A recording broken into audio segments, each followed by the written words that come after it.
নবীর অপমানে যদি না কাঁদে তোমার মন, মুসলিম নয় মুনাফিক তুমি নবীর দুশমন। নবীর প্রেমে জীবন দেবে কে আছো নওজোয়ান, তকবীর তুলে সিংহ শাবক হও তুমি আগুয়ান। তোমার বুকে ইমানের বল, জবানে আল কোরআন, ভয় কাঁপে কাপুরুষ সব আর নরা ধ্বংসতার।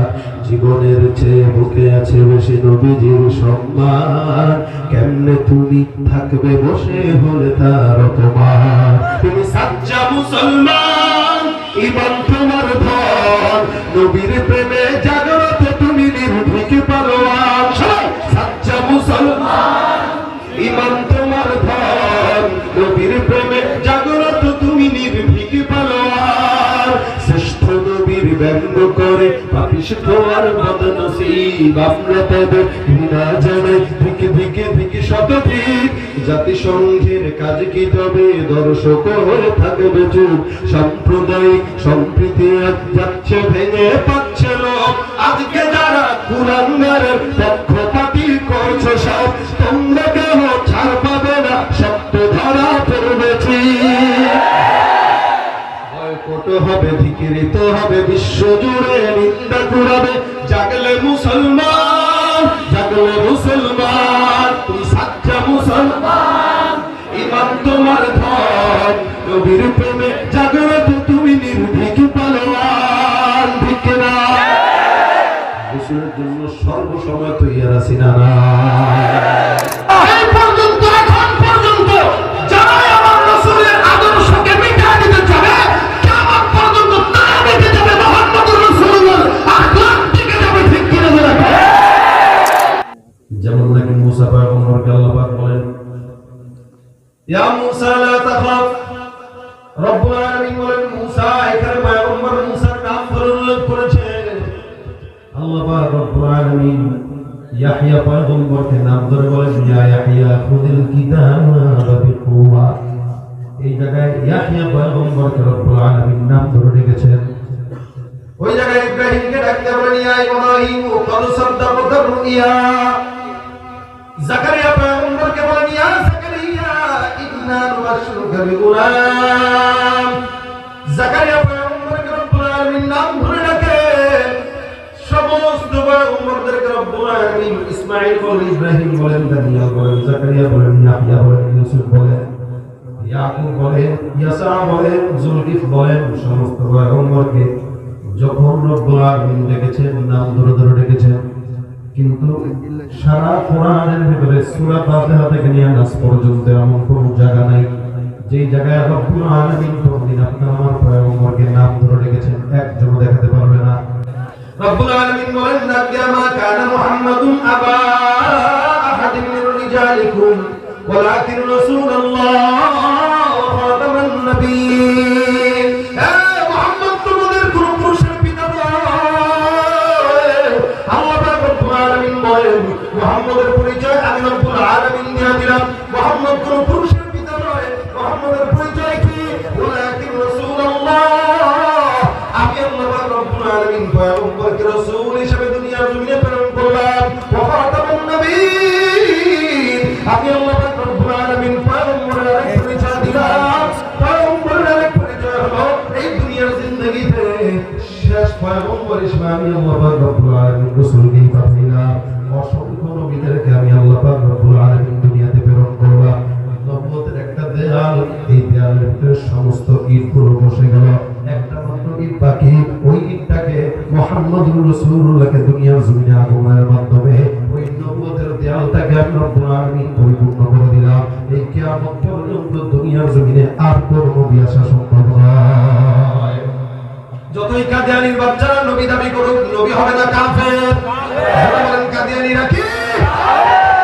আল্লাহ পাক রব্বুল আলামিনের হাবিব পরিচয় দিয়ে বলেছেন, হে লাউকানা বাদি নবী, আমার পরে যদি কোনো ফরমান আল্লাহ পাক রব্বুল আলামিন নবী পাঠাইতেন, আমার পরের নবীটাই আমার সাহাবী হযরত ওমর হইতো।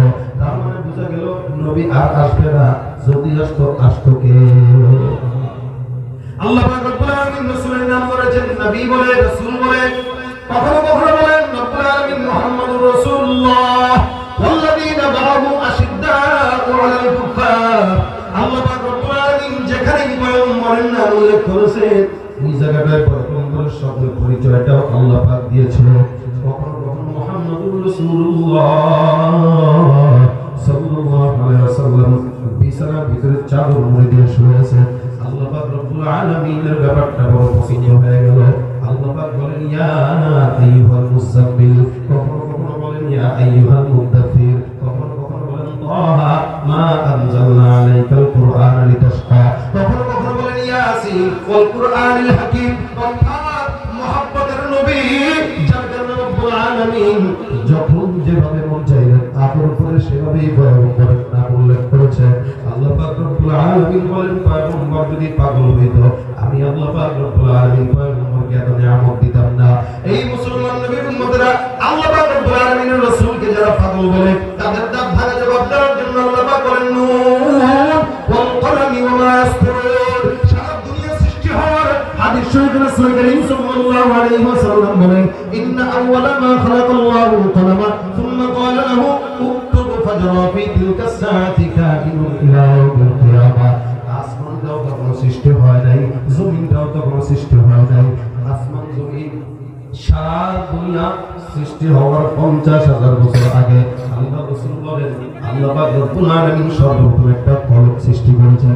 আল্লাহ পাক রব্বুল আলামিন দুনিয়া সৃষ্টি করার আগে কলম তৈরি করলেন।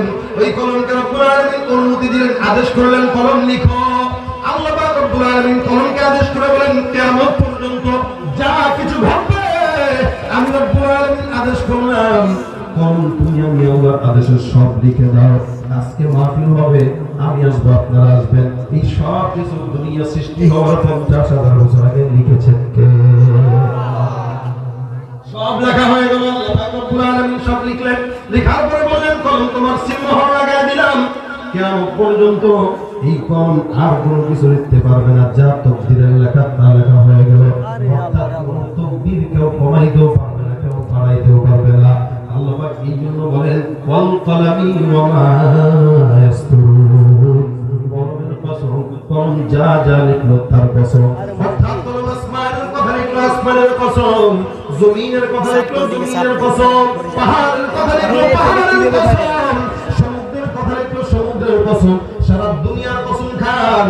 মানুষ যখন কোনো জিনিসের গুরুত্ব বুঝাইতে চায় তখন সব কিছুর কসম খায়, আল্লাহর কসম খায়। দেখবেন চোর যখন চুরি করে ধরা যায় তখন আমার মায়ের কসম আমি চুরি করি নাই, আছে না নাই? কেন? ও যে আসলে চুরি করে নাই এটাই বুঝাইতে চায়, যার কারণে কসম খায়। মানুষ সত্যবাদী তার প্রমাণ দিতে যায় কসম খায়। আল্লাহ পাক রব্বুল আলামিন কসম খাইলেন, সারা দুনিয়ার কসম খাইলেন, আসমানের কসম খাইলেন, জমিনের কসম খাইলেন, জিন্নাতের কসম খাইলেন, ফেরেশতার কসম খাইলেন, ইনসানের কসম খাইলেন। সারা দুনিয়ার কসম অর্থাৎ কলম যা যা লিখলো তার কসম। ওয়াল কলামি ওয়া মা ইয়াসতুরুন। জিজ্ঞাসা যদি করা হয় এত বিশাল দুনিয়ার কসম রব্বুল আলামিন আপনি কেন খান? আল্লাহ পাক পরবর্তী আয়াতে বলেন মা আনতা বিনি'মাতি রাব্বিকা বিমাজনুন।